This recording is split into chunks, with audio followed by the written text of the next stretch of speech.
కాంగ్రెస్ తరఫున కాంగ్రెస్ సేవకుల తరఫున ఆహ్వానిస్తున్నాము.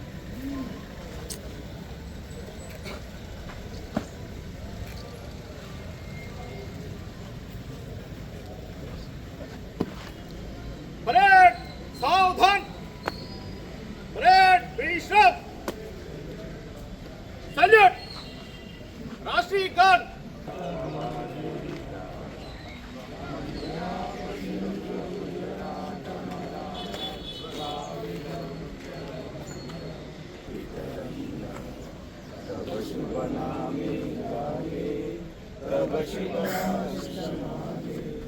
मंगलदायक जय हे भारत भाग्य विधाता जय हे जय।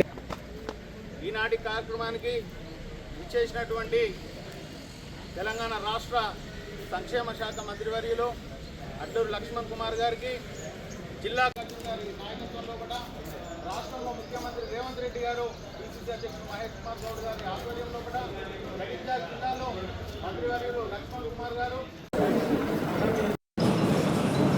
ఓకేనా మరి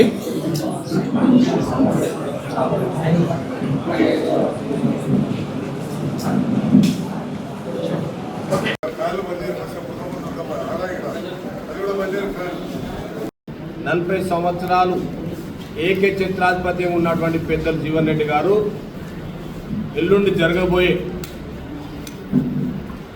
బీఆర్ఎస్ పార్టీలో జాయిన్ అవుతున్న సందర్భం తమరందరికీ తెలుస్తుంది. కాంగ్రెస్ పార్టీ వారి కొరకు అన్ని రకాల సౌకర్యాలు కల్పించింది. అట్లాగే కాంగ్రెస్ పార్టీకే జీవన్ రెడ్డి ఏ చెప్తా చేయడం జరిగింది. ఇదందరికీ జగిత్యాల నియోజకవర్గమే కాదు, ఉమ్మడి ఆంధ్రప్రదేశ్ కావచ్చు, ఇప్పుడున్న ప్రస్తుత తెలంగాణ రాష్ట్ర ప్రభుత్వం కావచ్చు, కాంగ్రెస్ ప్రభుత్వం అందరికీ కూడా కాంగ్రెస్ పార్టీలో జీవన్ రెడ్డికి ఎంత ప్రాధాన్యత ఉండేది అనేది జగమెరిగిన సత్యమే. పెద్దలు ఊరికే కాంగ్రెస్ పార్టీ రేవంత్ రెడ్డి గారు మాకు అన్ని రకాల ఏదైతే మీరు కోరుకున్నారో అటువంటి కార్యక్రమాలు జరిగినాయి. ఇవాళ మీకు చెప్తున్నాం, 94 సార్లు మీరు కేసీఆర్ తోటి కలిసినాం చెప్పిన దాంట్లో నిదర్శనం లోపల కేసీఆర్ కుటుంబంలో 5 పదవులు ఉన్నాయి. దాని తదనంతరము తెలంగాణ రాష్ట్రంలో జీవన్ రెడ్డి గారి కుటుంబంలో 5 పదవులు ఉన్నాయి. ఆ పదవులు ఏంటో మొన్న పత్రికాముకు తెలియడం జరిగింది.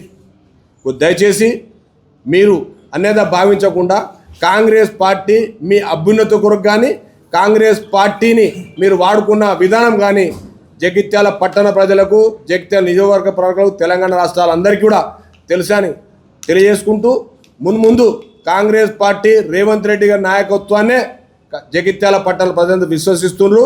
కాంగ్రెస్ పార్టీ రేవంత్ రెడ్డి గారి ఆధ్వర్యం లోపల మన పెద్దలు, మన జిల్లా మంత్రివర్యులు అడ్లూరు లక్ష్మణ్ కుమార్ గారి నాయకత్వంలో స్థానిక శాసనసభ్యులు జగిత్యాల అభివృద్ధి ప్రదాత అని ఏదైతే మనం స్లోగన్ తీసుకున్నామో ఆ ప్రదాత ఆధ్వర్యంలో కూడా కాంగ్రెస్ పార్టీ పటిష్టంగా ఉంది. ఎవరు కూడా కాంగ్రెస్ పార్టీని విడిపోవడం సుముఖంగా లేదని తెలియజేసుకున్నాం. Thank you. జగిత్యాల ప్రజలు ఎన్నుకున్న శాసనసభ్యునిగా గౌరవ ముఖ్యమంత్రి రేవంత్ రెడ్డి గారిని 2023 డిసెంబర్ 19 నాడే మొట్టమొదటిసారి వారు కలిసిన మీడియాకు కూడా అది రిలీజ్ చేసినాం. కలిసిన కారణం జగిత్యాల ప్రాంత అభివృద్ధికి తోడ్పడాలని చెప్పి. ఆ తర్వాత మార్చి 12 సార్లు కలిసినాను. మళ్ళీ మార్చిలో కూడా చివరి వారంలో పార్లమెంట్ ఎలక్షన్లు నామినేషన్ల కంటే ముందు కూడా కలవడం జరిగింది. అప్పుడు కూడా వారు కలిసిన వెంటనే జగిత్యాల ప్రాంతానికి సంబంధించిన కొన్ని పనులు జరిగినాయి. అవన్నీ డీటెయిల్గా మళ్ళీ చెప్తా. ఈ లోపల ఎలక్షన్లు రావడం, అవుట్ రైట్గా బీఆర్ఎస్ పార్టీ అభ్యర్థికి నేను కూడా కలిసి పనిచేసాను. ఎలక్షన్లు అయిపోయినాయి. రకరకాల రాజకీయ పరిణామాలు ఇక్కడ జీవన్ రెడ్డి గారు మాట్లాడితే తర్వాత గంగారెడ్డి హత్య గురించి, ఆ తర్వాత జీవన్ రెడ్డి గారిని మన మంత్రి గారు అందరు తీసుకెళ్ళారు. వారికి తగిన ప్రాధాన్యత ఇస్తాం. వారు ఓన్లీ కలిసి పనిచేస్తూ ఉంటుండు, అంతే తప్ప వేరే లేదు. మరి ఆలోచన చేయని చెప్పారు. అయిన తర్వాత గంగారెడ్డి గారి హత్య, అసలు గంగారెడ్డి హత్యకు సంజయ్ కుమార్కి ఎక్కడ సంబంధం ఉందా? అసలు ఆ హత్య చేసిన వ్యక్తి ఆ తెల్లవారు ఇంతకుముందు ఏదైతే చెప్పినో గౌరవ ముఖ్యమంత్రి కలిసి తెల్లవారి ఎమ్మెల్యే రాజీనామా చేయాలని చెప్పి ప్లేకార్డు పట్టుకొని నిలబడ్డాడు. అసలు ఆ పిల్లాడు వేరే ఇప్పుడున్న టీఆర్ఎస్ నాయకుల ద్వారా బీఆర్ఎస్ నాయకుల ద్వారా ఎప్పుడైనా నా దగ్గరికి వస్తుండే కాబట్టి గుర్తు కూడా పట్ట. ఎప్పుడైనా వస్తే యూత్ కాబట్టి ఏమైనా సెల్ఫీ దిగితే దిగిండి కావచ్చు. రాజీనామా చేయాలని అది పోలీస్కి ఫైలింగ్లో కూడా ఉంది, కేసులో కూడా. ఎలాంటి సంబంధం లేకుండా కానీ ఇక మీరు అందరూ కూడా చూసారు. మొన్న రాజీనామా చేసినాడు 2 సంవత్సరాల తర్వాత కూడా మళ్ళీ అదే ప్రస్తావన తీసుకొచ్చి కాబట్టి వాళ్ళు చెప్తా ఉన్నాం. ఇంతటితో కొన్ని విషయాలు ముగిస్తూ మళ్ళీ మాట్లాడదాం. ఏదేమైనా అని ప్రభుత్వంతో కలిసి పనిచేస్తున్నా. ఇప్పుడున్నది కాంగ్రెస్ ప్రభుత్వం, రేవంత్ రెడ్డి గారి నేతృత్వంలో ప్రభుత్వం. నేను జగిత్యాల ప్రజలను, నాతో ప్రయాణం చేసిన నాయకులను అందరినీ కూడా కోరుతా ఉన్నా, మీరు అభివృద్ధి కోసం కలిసి ఉండండి. నేను ఇక్కడ స్థానికంగా ఉంటా, మిగతా నాయకులు ఇక్కడ వేదిక ముందు ఉన్న ఎంతోమంది నాయకులు ఉన్నారు. మంత్రి గారి అండ ఉంటుంది, పైన ముఖ్యమంత్రి గారి అండ ఉంటుంది. జగిత్యాల ప్రాంత అభివృద్ధి ఈ 2.5 సంవత్సరాలలో మార్పు అనేది ఖచ్చితంగా చూపెడతామని చెప్పి నేను ఈ సందర్భంగా వినవించుకుంటున్నా. గతంలో జరిగిన మార్పులు అంటే ఈ 2 ఏళ్ళు ఏం చేసామంటే ఇదివరకు చెప్పినా మళ్ళీ బ్రీఫ్ చేయడానికి కూడా సమయం ఉన్నది. ఈరోజు మంత్రి గారు ప్రత్యేకంగా మాట్లాడతారు. మళ్ళీ ఒకసారి ఈ మీడియా ద్వారా నేను కోరుతా ఉన్నా, ఏదైతే కొంతమంది మా బీఆర్ఎస్ నాయకులు కావచ్చు, నా మిత్రులు జీవన్ రెడ్డి గారు రాగానే ఆహ్వానిస్తే దాంట్లో భాగస్వాములు అవ్వడం అనేది ఇంత బాధాకరం. వారు మన అప్పుడు మన పార్టీని ఎంత డిస్టర్బ్ చేసిండ్రు, ఎంతమంది మీద 6-7 నెలల కేసులు, రకరకాల అపవాదులు జరిగినాయో అందరికీ కూడా తెలుసు. ఈ విషయాన్ని ఆలోచించాల్సిందిగా నా బీఆర్ఎస్ మిత్రులను నేను కోరుతా ఉన్నాను. Thank you. లోకలోళ్ళు అది పోయిన సంవత్సరం నిజామాబాద్ రోడ్డు పోయిన సంవత్సరం మొదలుపెట్టాం, సగం మొదలుపెట్టానే వర్షాలు వచ్చినాయి. ఈసారి ఆడ వాటర్ పైప్ లైను అవన్నీ డైవర్షన్ 1 నెల రోజులు వస్తుంది. వాళ్ళు మేము పని మొదలు పెడతాం, ట్రాఫిక్ డైవర్షన్ ఇవ్వని చెప్పి పోలీస్కి ఇచ్చిన లెటర్లు నెల రోజులు వచ్చిన అధికారులకు నేను కూడా ఫోన్ చేసి చెప్పిన. ఈ సభ గురించి వాళ్ళు నిర్ణయించింది వారం రోజుల కింద. అయినా వాళ్ళు పెట్టే సభలు ఎంత పడతారా ఆ గ్రౌండ్లో 10,000 మంది పడతారు. ఇదే కేటీఆర్ గారు వచ్చినాడు, నేను సభ పెడితే మేమే స్థానికులం, పట్టణ నాయకులం, కార్యకర్తలను ఒక టెలిఫోన్ ఇస్తే అన్నిటి అలా పట్టే జలం ఎంత అసలు. ఏదో ఎక్కడెక్కడి నుంచో డబ్బులు లేవు కదా అని చెప్పి మొత్తం బస్సులో తీసుకొచ్చి ఊరంతా నింపే ప్రయత్నమే తప్ప అసలు అలా పట్టే జలం జగిత్యాల. ఇప్పుడు ఆ బస్ స్టాండ్ ఉంది కదా, బస్ స్టాండ్ ఉన్న 5 వాడకట్లతో నిడుతుంది. ఆ పాత బస్ స్టాండ్లో నిలబడ్డ చాలు, దవాఖానలోకి వెళ్ళి బయటకు వచ్చిన చాలు. అది సోమవారం వల్ల సాయంత్రం మార్కెట్లోకి వెళ్ళి వచ్చిన అది సాధిస్తుందా బాబు. 10 నుంచి 12,000 పోలీస్ పర్మిషన్ ఇచ్చింది కూడా 15,000కే. అంతకంటే ఎక్కువైతే అక్కడ స్టాంపేడ్ అవుతుంది. మళ్ళీ కదా మొన్న కదా ఆడొచ్చి మీ విలేకరు కాలువ చేయి ఇరిగినట్టు గదే అవుతుంది అలా పెద్ద ఎత్తున పెడితే. కాబట్టి దాంట్లో ఏం లేదు. హరి గారు మీ మీడియా ద్వారా చెప్తున్నారు, రాజకీయాలు ఏం లేవు, కావాలని రాజకీయాలు చేస్తున్నారు. అది ప్రజలందరూ గాంధీనగర్ ప్రజలకు, బచ్చినాబాయిగఢ్ ప్రజలకు తెలియదు. ఎప్పటికెళ్ళాడా కరెంట్ పైన లైన్ షిఫ్ట్ చేస్తున్నారు, ఎప్పటికెళ్ళి నీళ్లు షిఫ్ట్ చేస్తున్నారు. దగ్గర 20 రోజులు అయింది.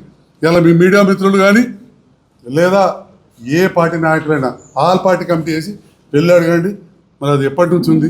ఆ బ్రిడ్జ్ ఏమో కూలిపోయే దశలు మీరు అందరూ ఫోటోలు చూసారు. ఎందుకంటే నిజాం కాలంలో కట్టింది అది, బండకు బండ అతుకు పెట్టి. మరి అంతకుముందు ఇదే డబల్ రోడ్డు అధ్వానం కూడా ఎంతమంది చనిపోయారంటే మీకు తెలియదా? నేను ప్రత్యేకంగా రోడ్డు 18 కోట్లు మంజూరు చేయించుకొచ్చిన. కేంద్రమీయ నిధులు ఎవరికి తెలియదు. కేంద్రం ప్రజాపతిలో ఫౌండేషన్ స్టోన్ వేయలే, ఆర్భాటం చేయలే. ఇవాళ అక్కడ దళితుల ప్రాణాలు దక్కినాయండి. మీ అందరు తెలియదా ఎంతమంది దళిత పిల్లలు చనిపోయారు ఆ రోడ్డు మీద? ఇటుంటుంది అటుంటుంది ఎస్సీ కాలనీ. ఆనాడు మరి రోడ్ల మంత్రిగా తనకు బాధ్యత లేకుండా జీవన్ రెడ్డి గారికి ఓ కరీంనగర్ రోడ్ లేదు, నిజామాబాద్ రోడ్ లేదు, అనంతరం బ్రిడ్జ్ లేదు, లేదా బైపాస్ రోడ్ అంతరంగా బైపాస్ ఎత్తే అది 10 ఏళ్ళు రైల్వే గేట్ పెట్టి అడ్డం ఉండే. ఆ రైల్వే గేట్ కూడా నేను గెలిచిన తర్వాతనే తీయించిన. మీ అందరు తెలియదా? రోడ్ల మంత్రిగా ఎవరు రోడ్ చేసే బాధ్యత లేకుండానా? ఆడికి 993 మీటర్లు ప్రభుత్వం అప్పుడున్న ప్రభుత్వంతో కలిసి మాట్లాడి నేను చేసిన. అందుకనే గత ప్రభుత్వాన్ని ఎక్కడ విమర్శిస్తలేను. బరాబర్ ఈ ప్రభుత్వంతో కలిసి పనిచేస్తా.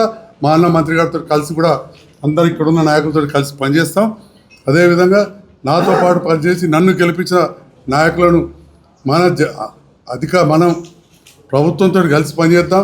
ప్రతి ప్రజాప్రతినిధికి, ప్రతి నాయకునికి, రాజకీయాల్లో ఉన్న వాళ్ళకు ఏకైక ఆకాంక్ష ఉంటుంది, అభివృద్ధి కావాలనేది.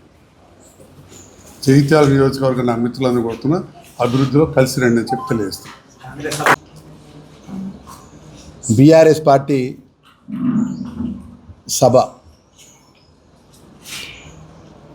ఎన్నో సంవత్సరాలు కాంగ్రెస్ పార్టీ నుంచి పనిచేసినటువంటి పెద్దలు జీవన్ రెడ్డి గారి చేరిక. నేను ఎక్కువ మాట్లాడకుండా సూటిగా మీ నుంచి టీఆర్ఎస్ పార్టీ వర్కింగ్ ప్రెసిడెంట్ మాజీ మంత్రి కేటీఆర్ను, ఈరోజు వస్తున్నటువంటి మాజీ మంత్రి హరీష్ రావును, టీఆర్ఎస్ పార్టీ నాయకత్వం మొత్తం బీఆర్ఎస్ నాయకత్వం నడుస్తున్నాం. ఎల్లుండి జరగబోయేది బహిరంగ టీఆర్ఎస్ పార్టీ బహిరంగ సభన, జీవన్ రెడ్డి గారి కాంగ్రెస్ పార్టీ జీవన్ రెడ్డి గారు ఎంబడినట్టు కాంగ్రెస్ పార్టీ అనుచరులు చేరికన?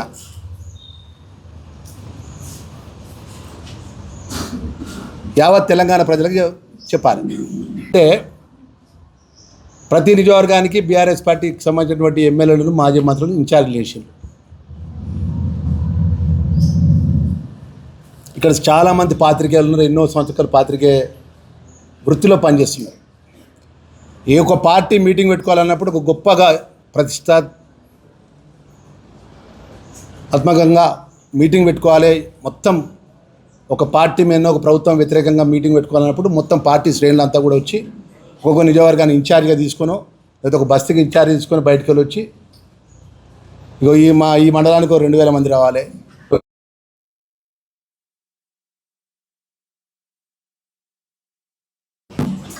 ఈరోజు ధర్మపురిలో వచ్చే మీటింగు, చొప్పదండలో ఒక మీటింగు, అదేవిధంగా మన వెమ్లవాడ ప్రాంతానికి ఒక మీటింగు, కోరుకులో ఒక మీటింగు, జైతాల వాడవాడ మీటింగు. మేమేం అద్దట్లేం.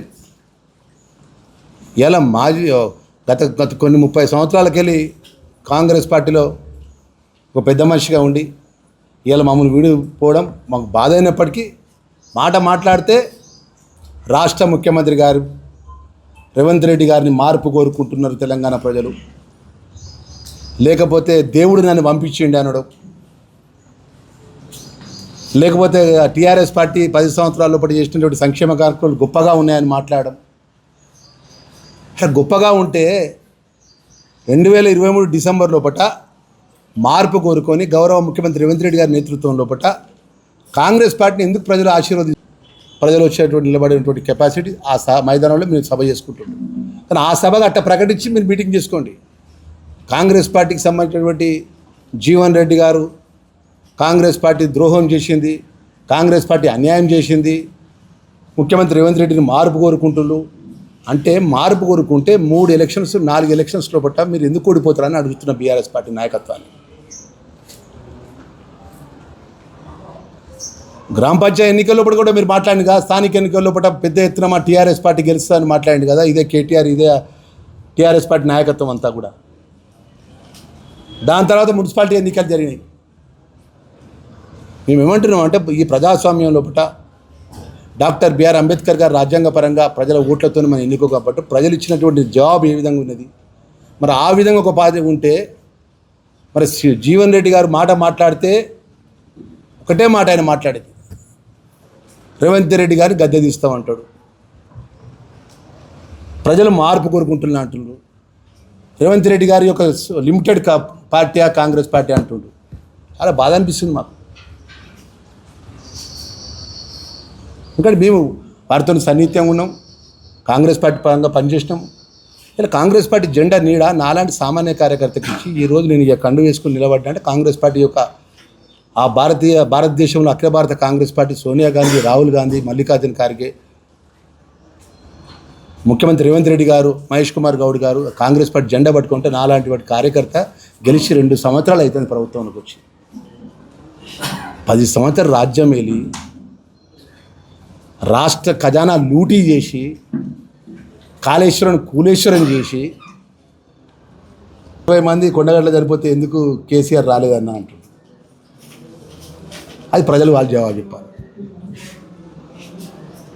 మీటింగ్ స్టార్ట్ కాకముందు ప్రజలకు ఆయన మాజీ ముఖ్యమంత్రి కేసీఆర్ జవాబు చెప్పాలి. మరి ఆయన వస్తున్నారో రావడం నాకు తెలియదు, వారు వస్తే గిట్ట జవాబు చెప్పాలి. హెలికాప్టర్ మీద వస్తే హెలికాప్టర్ పర్మిషన్ కూడా అడిగితే నేను కలెక్టర్ గారికి చెప్పిన, వారు ఏ పర్మిషన్ అడిగినా రాష్ట్ర ప్రభుత్వం ద్వారా ఈ జిల్లా మంత్రిగా నేను చెప్తున్నాను, నేను ఎలాంటి పర్మిషన్లు అడిగినా ప్రభుత్వ నిబంధనలకు అనుగుణ పర్మిషన్లు ఇవ్వండి, బహిరంగ సభ జరుపుకొనియండి, ప్రజలు అన్నీ గమనిస్తారు. రేపు వాళ్ళు చెప్పే మాటలు వింటారు, వారు చెప్పిన తర్వాత మళ్ళీ మేము చెప్పే మాటలు వింటారు. రేపు 2.5 సంవత్సరాలు ఉన్నది. 2.5 సంవత్సరాల లోపల మేము ప్రజలకు ఇచ్చిన 6 గ్యారంటీ పథకాల లోపల మిగిలిపోయిన పనులు మేము చేసి ప్రజల దగ్గరికి పోతాం. ఖచ్చితంగా 2029లో గౌరవ ముఖ్యమంత్రి గారు రెండోసారి రాష్ట్ర ముఖ్యమంత్రిగా 100% ఈ రాష్ట్రంలో ప్రమాణ స్వీకారం చేస్తాం. తెలంగాణ ప్రజల ఆశీర్వాదంతో